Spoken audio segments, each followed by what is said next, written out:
Hey dude! On this video, I'm going to show you how to take your NPC lines to the next level. If you're drawing just a meaningless line, not knowing like why is this line curvy like this, or you're just drawing a lot of lines that looks like hair of an animal in the canvas, but you're not decisive, you are not confident with the line that you put down, hey, I think I have something for you here. So, Lala, this is a concept that I learned from a mentorship that I did with the Force guys, the Mike Matesi mentorship. In 2021, I spent like $5,000. I spent $5,000 to learn from them. And it was amazing, and this concept is something that is super useful, and I'm going to share with you key things that I learned there. But not only there, combining those concepts with the concepts that I learned in the college that I studied in Canada, oriented to animation. So I'm filtering all the drawing and animation concepts you need to apply now to level up like crazy. And one of those, to have super clear, is this Lala, or I don't know how I'll call you in I'm reading this in Spanish, so it's like L-A-L-A, Lala. And it's super simple. This is super simple, and it's just ways of describing the properties of the line. In some way, I'll say in that way. For example, this line here, this straight line, could be also represented like this. Could be also represented like this. And let me explain you. Inside of this curved line, we're actually seeing a straight line here. How is this?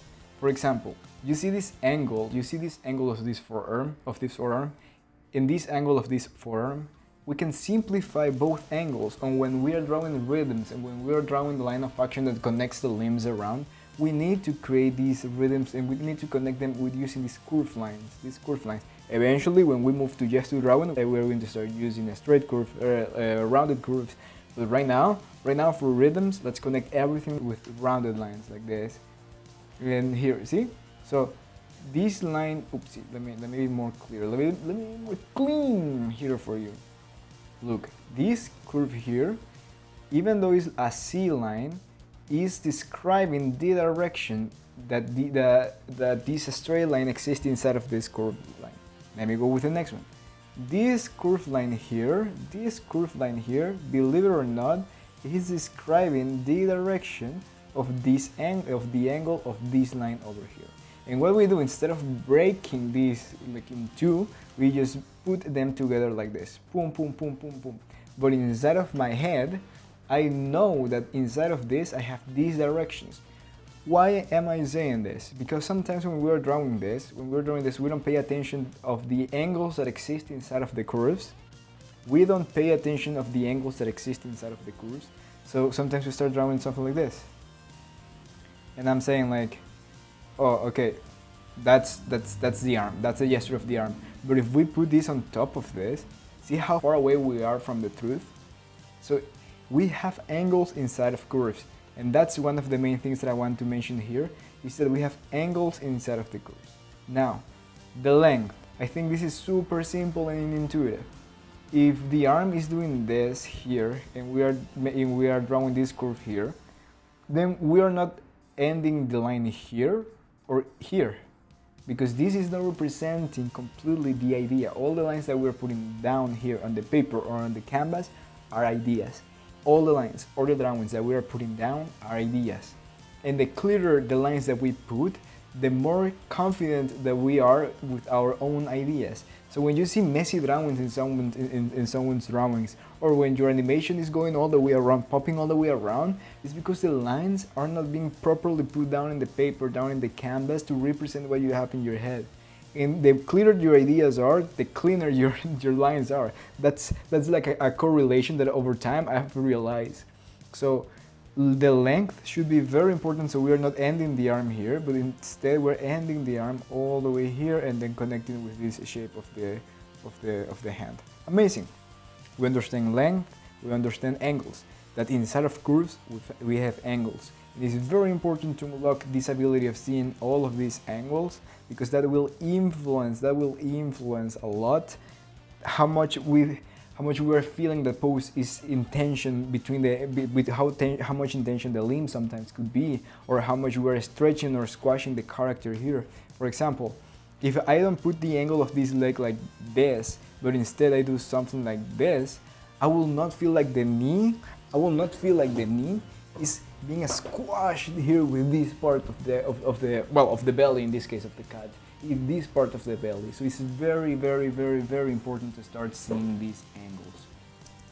I trust in you. Location. So locations works for arms, for the rhythms, but also for the volumes that we're putting around. It's not the same if I put this volume of this head here than if I put it here. If I put it here, this cat feels like it's looking down like this. But this cat is not looking down. This cat, well, it's looking down, but not like this towards the inside. It's doing something like this, right? So let's start feeling the pose and placing those volumes properly, putting the location of those volumes properly. But this is something apart from the main idea that I'm going to talk about, because we're talking Lala, it's all about lines. And I'm going to talk about location of the lines. It's different. We should be aware of the locations of the line, and it's super simple. Like if I see this angle here, I'm not putting this angle over here, and I'm not opening this negative space that exists here. So just be aware, use your observational skills to put those lines properly in where it is. I'm not doing something like this. See? If I put this on top of this is totally located in different positions and also in different angles. So let's avoid that. And apex. Apex is the thing that is going to take your lines also to the next level. I think lines have levels, and when you start understanding lines, your lines start like going to the next level. You start sculpting lines, you start seeing rhythms all the way around, and it's very important for you to start understanding also the concept of apex. And what is the apex? We have this line. Imagine we're how do we call this, like twinkling, when we're like, imagine we're doing this and making the line laugh, and we're like, making like this. Let me find the name really fast of that word, because I want to say it. 10 hours later. In Spanish to English, Google Translate. Cosquillas. Tickle. We're tickling. We are tickling the line. Imagine we're tickling the line, and apex is tickling the line. If we are tickling the line here, if we're tickling the line here, the line will be like, so this line will start curving here. Or wait, yeah, we'll start curving there. But let's get out of the reference of the straight line and start using this line here. This curve here, this C line, it's been tickling here all the way in the center, and this line is like, no. It's like, laughing like this. This line is laughing like that. It's like, here. But what if we start tickling a little bit lower? What if we start tickling a little bit lower around here? Then this line will start being like this, see? We're tickling here, and this line is like, What if we start tickling all the way up around here? Then this line will be something like this, and it will be like, it will be something like that. And this is very important where we're tickling the line, because that will give us a very accurate representation of where the forces and all the energy is pushing or pulling on the character. For example, here, if instead of representing this line of the leg, sometimes when we're drawing this, we're like, yeah, this rhythm comes, well, the rhythm of this line of action of this comes like this, and I see the rhythm of that leg, so I'm going to draw a C curve like this. I'm going to draw like a C curve like this, and that's it. Boring. We have more information there. This line, this C curve is being tickling here all the way in the neck. See here? It's not tickling here like this line, the rhythm that exists in this leg, is not like this. Boring. It's not being tickling here, but instead it's being tickling here in these parts. So it's like, and that's very important, because we don't want to draw this line like this and then like this. The heck is that? No.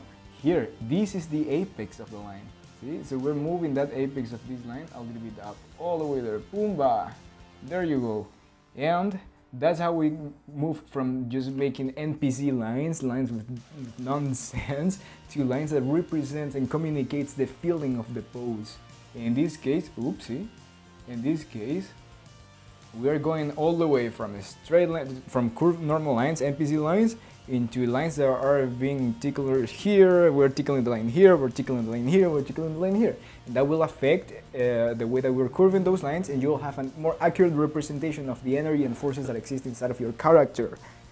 There you go. That's it. That's all you need to know for this session. So, hope you like it, and see you next time. Bye!